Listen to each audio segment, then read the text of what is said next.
sur la mobilité, la santé, alors on m'a demandé de faire plutôt l'exposé sur les systèmes alimentaires.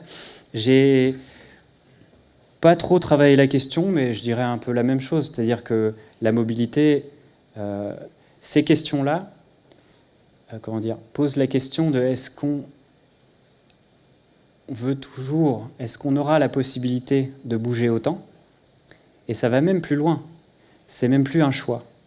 Là, ça reste un choix ces années-là, mais dans quelques années, ça ne sera plus un choix. Je pense que, au vu de cet état des lieux, on ne peut plus dire qu'on va continuer à avoir autant de mobilité.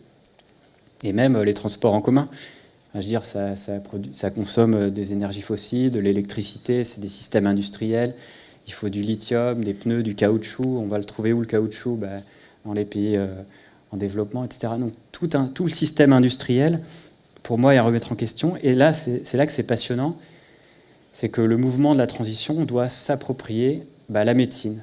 C'est quoi une médecine post-pétrole? Vous avez réfléchi à ça? Ça fait des années que je questionne les médecins là-dessus et c'est vraiment pas facile. Est-ce que l'hôpital pourra survivre? L'institution, c'est la médecine industrialisée. Les plastiques, les je sais pas quoi, les seringues, les opérations techniques. Enfin, c'est quoi faire de la médecine dans un mode post-industriel? Et c'est quoi la mobilité?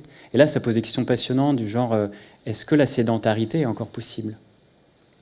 Parce qu'elle est née avec l'Holocène, et puis la sédentarité, c'est des humains qui se posent, et ils sont en prédation de tout le milieu. Et c'est comme un aspirateur, ça va vers les villes, et les villes captent tout. C'est comme un blob, la ville, la civilisation qui capte tout son environnement. Et donc, là, on a trop capté. À un moment, est-ce qu'on ne doit pas aussi penser, alors c'est ouvert, à, en tout cas certains, redevenir nomades, mais vraiment nomades? Est-ce que les frontières ont encore un sens à l'heure de l'Anthropocène? Enfin, il y a des questions complètement folles, et je pense qu'il faut ouvrir toutes ces pistes de recherche sans complexe, et y aller, et mettre plein de gens là-dessus pour creuser, et surtout laisser la possibilité à des zones d'expérimentation, et là je pense directement aux ZAD, zones à défendre, mais aussi zones à délirer, zones à décomplexer, zones à inventer quelque chose, des mauvaises herbes.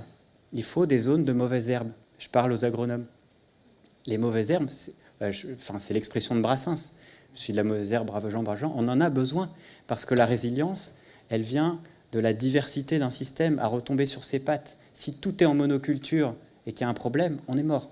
Il faut les mauvaises herbes pour pouvoir recréer la société du futur. Et ces mauvaises herbes, elles partent dans tous les sens, elles sont imprévisibles, elles sont contradictoires. Il faut cultiver le dissensus, la contradiction, le foisonnement. Dès qu'il y a une fissure dans le béton, il faut cultiver les mauvaises herbes. Ça, c'est de la résilience, dans tous les domaines. Donc c'est plutôt une invitation à ouvrir les champs de recherche et à se décomplexer là-dessus. Je parle aux scientifiques et aux chercheurs, mais aussi aux citoyens. Parce qu'il y a de la recherche sociale à faire. Enfin, bref.